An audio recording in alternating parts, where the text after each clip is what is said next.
10 గ్లాసుల నీళ్ళు,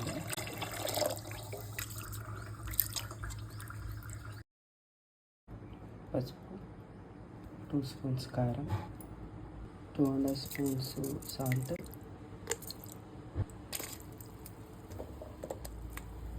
పెద్ద నిమ్మకాయ సైజ్ అంత చింతపండు, నానిన చింతపండు ప్లస్ చిక్కటి రసం,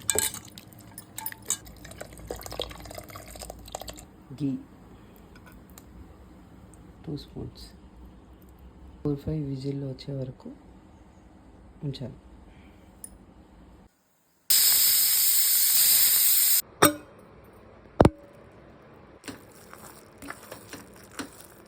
ఇప్పుడు పోపు పెట్టుకోవాలి. ఆయిల్, కొద్దిగా నెయ్యి ఎక్కువే పడుతుంది. స్టవ్ పైన పెట్టి వాటర్ పోసుకోవాలి. అన్నీ చూసుకొని కొంచెం వేసుకోవాలి. ధనియాలు, అన్ని మసాలాలు కలిపిన పౌడర్, 1 స్పూన్ షుగర్ కానీ బెల్లం కానీ, సాల్ట్ కొంచెం వేస్తున్నాను. జీలకర్ర, ఆవాలు,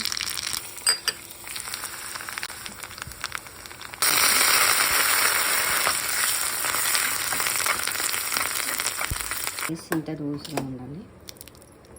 పోపుని రైస్ని